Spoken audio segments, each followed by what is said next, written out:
Bismillahirrahmanirrahim. Assalamu alaikum, dear listeners, viewers, and students. First of all, welcome to Anam Language Academy. This is Nadia Malik with today's lecture. Dear students, in today's lecture, we are going to discuss about Marxism or Marxism in literature. First, we see about Karl Marx, who was the founder of Marxism, who presented the theory of Marxism. Karl Marx was the root of Marxist literary theory. He was born in Germany in 1818. His writings became the basis of Marxism approach. And he died on 14th March 1883.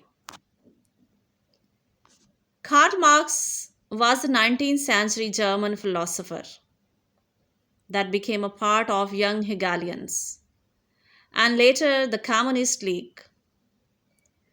Marx is revered as one of the most influential socialist thinkers of the 19th century. Karl Marx एक German philosopher था जो कि young हिगेलियन का एक part बना. Who were young Hegelians?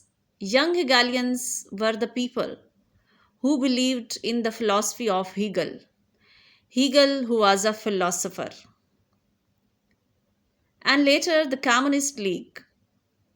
इसके बाद वो कम्युनिस्ट लीग का भी पार्ट रहा. कौन? Karl Marx. Now who were communist? Communist were the people who believed in communism.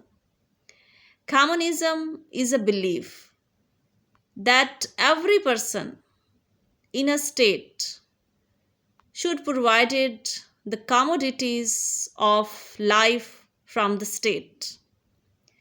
Communism हम उस बिलीफ को कहते हैं, उस अकीदे को कहते हैं, उस कॉन्सेप्ट को कहते हैं जिसमें ये कहा जाता है और ये माना जाता है कि स्टेट में जितने भी अफराद हैं उनको ज़रूरियात ज़िंदगी स्टेट की तरफ से अवेलेबल होनी चाहिए. और जो कार्ल मार्क्स है वो सोशलिस्ट जो थिंकर्स हैं 19th सेंचुरी के, उसमें उसका अपना एक मकाम है.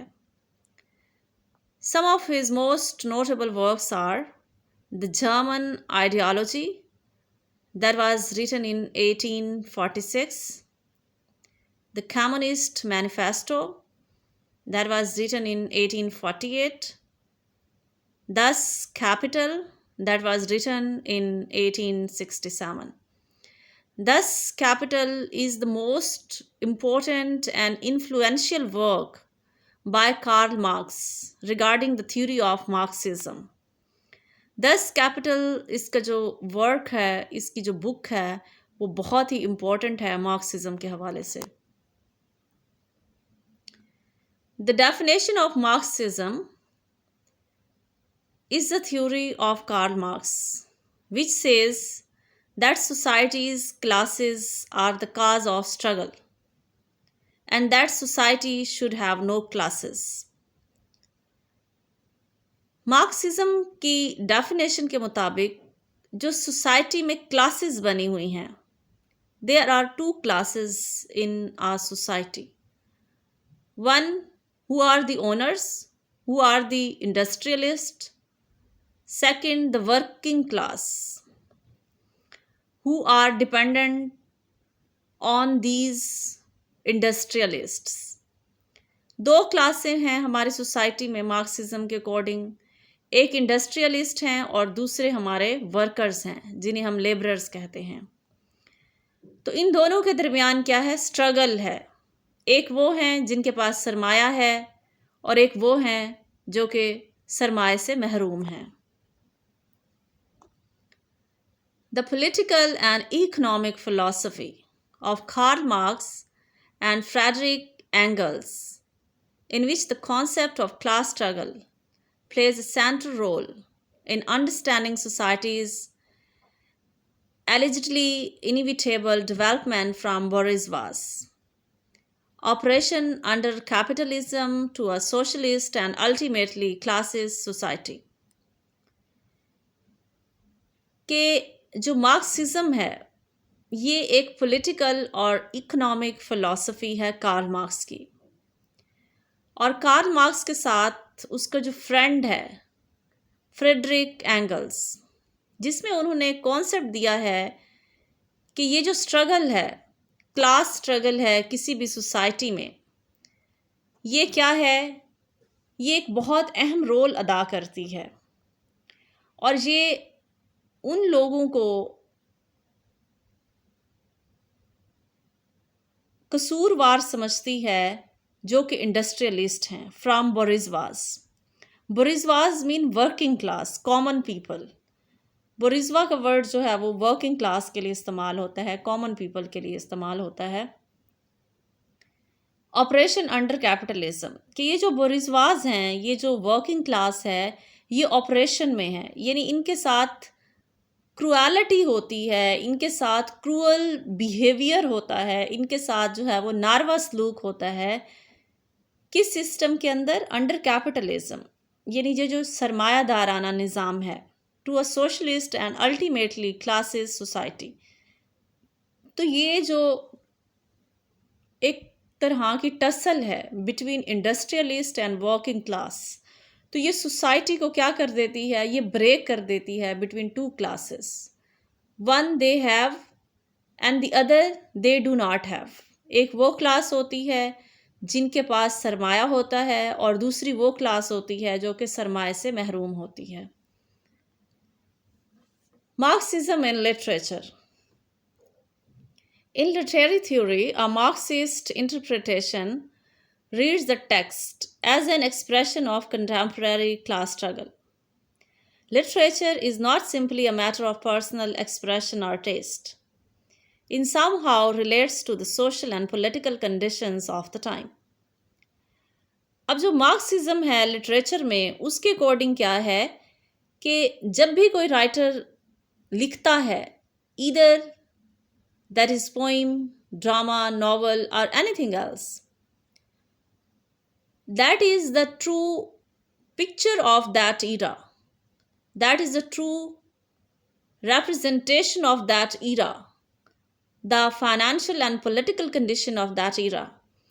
कि उस era में, उस टाइम पीरियड में जो भी फाइनेंशियल कंडीशंस होती हैं, जो भी पॉलिटिकल कंडीशंस होती हैं, जो भी सोशल कंडीशंस होती हैं, उस सोसाइटी की या स्टेट की राइटर जो है उसकी रिप्रेजेंटेशन कर रहा होता है। ये राइटर की जस्ट जो है अपनी फीलिंग्स की एक्सप्रेशन नहीं होती राइटिंग्स। ये मार्क्सिज्म के अकॉर्डिंग जब हम लिटरेचर को एनालिसिस करते हैं तो उसमें हमें सोशल जो कंडीशंस होती हैं और जो पॉलिटिकल कंडीशंस होती हैं उसके वर्क में हमें वो वाज़े तौर पर नज़र आती हैं। In what follows, we'll first sketch out some broad principle of Marxist analysis before turning to one possible reading of Wordsworth's poem, I Wandered Lonely as a Cloud. इसमें जो है एक रेफरेंस है वर्ड्सवर्थ की पोइम का, I Wandered Lonely as a Cloud। इसमें हमने Marxism के जो है वो एलिमेंट देखने हैं कि कौन कौन से मार्क्सिज्म के एलिमेंट हमें इस पोइम में नज़र आते हैं। How it relates is of course up for debate. Is the text a mirror of social values? Is it a form of propaganda for the ruling classes? Can literature challenge social norms? These are the questions that preoccupy Marxist literary critics. अब जो Marxist literary critics हैं वो जब भी किसी text को analyse करते हैं अकॉर्डिंग टू मार्क्सिज्म तो उनके माइंड में ये क्वेश्चंस होते हैं कि क्या वाकई जो हमारी टेक्स्ट है वो सोशल वैल्यूज़ की रिप्रेजेंटेशन है या फिर ये एक रूलिंग क्लास के ख़िलाफ़ एक प्रोपेगेंडा है, या वाकई लिटरेचर जो है वो हमारे जो सोशल नॉर्म्स हैं उनके लिए एक चैलेंज हो सकता है। Marxist analysis of literature. Marxist analysis before turning to one possible reading of Wordsworth's poem, I Wandered Lonely as a Cloud. Marxist theory may seem far removed from Wordsworth's poem, I Wandered Lonely as a Cloud, yet some surprising connections are still possible. अब इसमें दो बातें की गई हैं। एक तो ये है कि वर्ड्सवर्थ की पोइम जो है वो मार्क्सिज्म से हमें दूर नज़र आती है, और दूसरी बात यह है कि इसमें कनेक्शंस मौजूद हैं। In fact, one recent Marxist reading of the poem is found in David Sampson's book Wordsworth, Commodification and Social Concern। ये उसकी बुक थी सैमसन्स की, जो कि वर्ड्सवर्थ की पोइम के हवाले से लिखी गई। The poetics of modernity. On the one hand, Wordsworth turns to nature to escape from the world of capitalism and commerce. The daffodils are golden, and that is the only currency that brings him true wealth.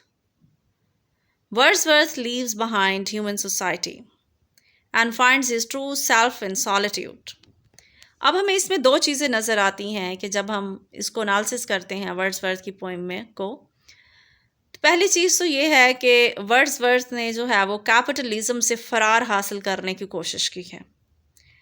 Daffodils जो हैं, flowers हैं जो कि golden colour के हैं, और ये उसकी नज़दीक एक करेंसी है जो कि उसकी ट्रू वेल्थ है, और वो इस सोसाइटी को छोड़कर अपनी सॉलिट्यूड में रहना शुरू कर देता है, यानी तन्हाई की ज़िंदगी गुजारना शुरू कर देता है।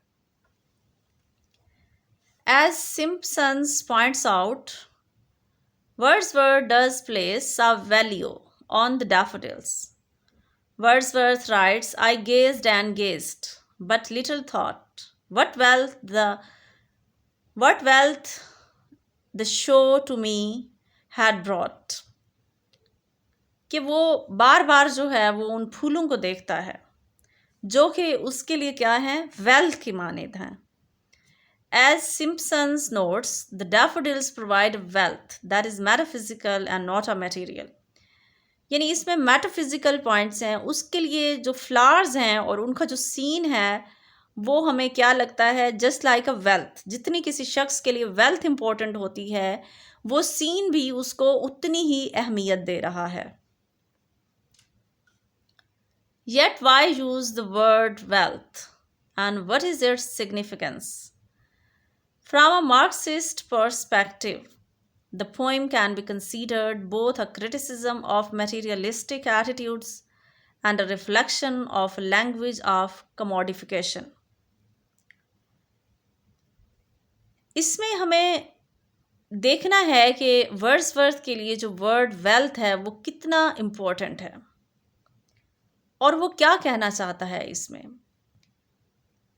लेकिन अगर इसकी हम एनालिसिस को देखते हैं तो इसमें हमें एक रिफ्लेक्शन नज़र आता है। किस चीज़ का? लैंग्वेज ऑफ कमोडिफिकेशन का, कि किस तरह से जो चीज़ों की प्राइसेस हैं जो कि लीगलाइज्ड होती हैं, कॉन्स्टिट्यूशनल होती हैं, उसकी क्या अहमियत है यहाँ पे। From this angle, the poem can easily seem escapist and recreationary। हमें इसमें escapism नज़र आता है कि वर्ड्सवर्थ जो है वो इस दुनिया से फ़रार हासिल करने की कोशिश करता है। Indeed, Marxist critics such as Terry Eagleton have read the entire Romantic movement as causing a radical split between the private subjective world of literature and the public world of politics। Literature increasingly becomes a private matter। इसमें जो different critics हैं, Marxist critics, उसमें जो टेरी इगल्टन है उसने दो चीज़ों में इसको डिवाइड कर दिया है कि जो लिटरेचर की वर्ड है, लिटरेचर की जो दुनिया है वो प्राइवेट है, और जो पॉलिटिक्स की वर्ल्ड है वो पब्लिक है। And turns to nature to escape from the world of capitalism and commerce। The daffodils are golden, and that is the only currency that brings him true wealth. Wordsworth leaves behind human society and finds his true self in solitude and in the company of the flowers. From this angle, वो क्या करना शुरू कर देता है, जहाँ capitalism था उसको छोड़ के वो फ्लावर्स की कंपनी को अडॉप्ट कर लेता है. The poem can, in addition, the adoration of flowers is rather similar to what Marx called the fetishism of commodities. अब इसमें क्या है कि हमें जो है कार्ल मार्क्स की जो फैटिशिज्म है कमोडिटीज की, फैटिशिज्म कहते हैं बिलीव इन मैजिकल थिंग्स, कि जो कमोडिटीज की जो मैजिकल बिलीफ है वो नजर आता है. When we treat traded goods as having an intrinsic value we are guilty of fetishism. जब हम इसकी इंट्रिंसिक वैल्यू को देखते हैं, यानी जो अशिया हैं उनकी जो कॉन्स्टिट्यूशनल वैल्यू है, यानी किसी भी स्टेट में जो आइनी वैल्यू होती है, उनकी जो प्राइसेस होती हैं, जब हम वो देखते हैं तो फिर हम फैटिशिज्म पे गिल्टी हो जाते हैं, यानी जो मैजिकल बिलीफ है उस पे गिल्टी हो जाते हैं. We do this all the time. We undo commodities with personalities. Yet this move away from society ironically produces the very individualism that underpins capitalism. There is a kind of selfishness in the way Wordsworth uses the landscape for his own imaginative reverie. अब इसमें हमें क्या चीज़ नज़र आती है कि कुछ चीज़ें इसमें आयरॉनिकली भी दिखाई गई हैं. उसमें इंडिविजुअलिज्म है और जो अंडरपिन्स है कैपिटलिज्म के, यानी एक फर्द किस तरह से उसको अंडरपिन किया गया है कैपिटलिज्म से. फिर यहाँ पे एक सेल्फिशनेस भी नज़र आती है कि वर्ड्सवर्थ जो है कैपिटलिज्म को छोड़कर, कॉमर्स की दुनिया को छोड़कर वहाँ से फरार हासिल करके वो फूलों की दुनिया की तरफ चला जाता है, डैफोडिल्स की कंपनी में चला जाता है. और ये क्या है, एक इमेजिनेटिव रिवरे है. रिवरे का मतलब होता है lost condition, condition of being lost, जब आप किसी अपनी इमेजिनेटिव वर्ल्ड में लॉस्ट हो जाते हैं. Simpson also reminds us that the word daffodil is but a different name of Narcissus, a flower named after the mythological Narcissus, the young man who fell in love with himself. Narcissus actually daffodil के लिए ही use होता है, लेकिन Nazis जो word था ये एक young man को दिया गया था, who fell in love with himself, जो अपने साथ अपनी मोहब्बत में गिरफ्तार हो गया था, तो उसको नार्सिस का जो है वो नाम दिया गया था. लेकिन यहाँ बताया जा रहा है कि डैफोडिल्स यहाँ पे नार्सिस से डिफरेंट है, उसके सिनोनिम के तौर पे हम इसको नहीं ले सकते हैं. Faith in the idea that prices are natural. In the same way Wordsworth personifies the daffodils as animate, living beings, and he ties his own happiness to theirs. Like a commodity, the scene is best enjoyed in secret, in some private or internal space of the mind, the home. इसमें क्या है, personify करता है. What is personification? Personification when the inanimate things are presented just like animate things. जब हम बेजान चीज़ों को जानदार चीज़ों की तरह प्रेजेंट करते हैं तो इसको हम पर्सोनिफिकेशन कहते हैं. तो वर्ड्सवर्थ ने भी यहाँ पे क्या किया है, पर्सोनिफाई किया है डैफोडिल्स को, क्योंकि वो उनकी कंपनी एंजॉय कर रहा है जस्ट लाइक ह्यूमन बींग्स, और वो उनकी कंपनी में क्या है, हैप्पी है.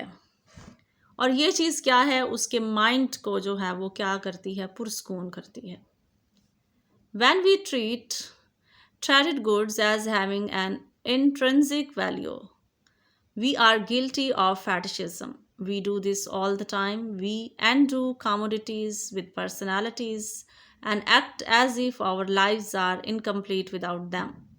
We have to have the latest gadget or toy, even though the value of these things are artificial and is driven by a kind of superstitious. कि जितनी भी एक सोसाइटी में अशिया होती हैं, कमोडिटीज़ होती हैं, उनकी जो प्राइसेस होती हैं वो बहुत ही अहम होती हैं, और हमें उन प्राइसेस को अदा करने के लिए जो लेटेस्ट गैजेट हैं और जो टॉयज़ हैं, जो कि हमारी लाइफ के लिए बहुत इम्पोर्टेंट हो सकते हैं, उसको और ज़्यादा आर्टिफिशियल बनाने के लिए, वो क्या हैं, बहुत ही ज़रूरी हैं. Wordsworth's poems thus tries to escape the effects of capitalism but cannot avoid its logic and language. The economic language of the poem makes the poet a wealthy man. Yet the poet is also the banker who pays himself with the riches of nature. As Simpson observes, in this system a high rate of interest is assured, and no one else can drive down prices because they cannot get into the market. अब इसमें वही चीज़ बताई गई है कि जो interest है, जब चीज़ों पे सूद जो है वो बढ़ा दिया जाता है, तो किस तरह से प्राइसेस जो है चीज़ों की, उसको क्या किया जाता है, उनको डाउन कर दिया जाता है, और किस तरह से वो लोग इन चीज़ों को मार्केट में ला सकते हैं. यहाँ पे कुछ वर्क्स हैं regarding Marxism and literature. Simpsons, David Wordsworth, commodification and social concern, the poetics of modernity, Cambridge, UP 2009, Williams, Raymond, Marxism and literature, Oxford, UP 1977. तो ये कुछ वर्क हैं मार्क्सिज्म के हवाले से. तो डियर स्टूडेंट्स एंड लिसनर्स, ये आज का लेक्चर था अबाउट मार्क्सिज्म एंड लिटरेचर. आप कोई भी वर्क लेके उसमें जो है वो मार्क्सिज्म के पॉइंट्स निकाल सकते हैं. हमने इसमें जस्ट जो है वो उसको देखा, वर्ड्सवर्थ की पोइम को देखा. आप कोई भी ड्रामा ले सकते हैं, नॉवल ले सकते हैं, और उसमें से मार्क्सिज्म को निकाल सकते हैं, उसका एनालिसिस कर सकते हैं, एलिमेंट्स देख सकते हैं. इसमें जो वर्क आपके लिए ज़्यादा हेल्पफुल होंगे, उसमें जो सबसे अहम है वो नॉवल अगर हम देखें तो वो प्राइड एंड प्रेजुडिस है, ठीक है. और डॉल्स हाउस को भी आप मार्क्सिज्म के हवाले से देख सकते हैं कि उसमें क्या कॉन्सेप्ट था इस ड्रामा में और किस तरह से एलिमेंट हमें नज़र आते हैं. बाकी आप अपनी चॉइस के अकॉर्डिंग कोई भी वर्क लेके उसमें से एलिमेंट्स देख सकते हैं. Okay, dear students, this was today's lecture. Inshallah, we will see in the next lecture. Till then, Allah Hafiz.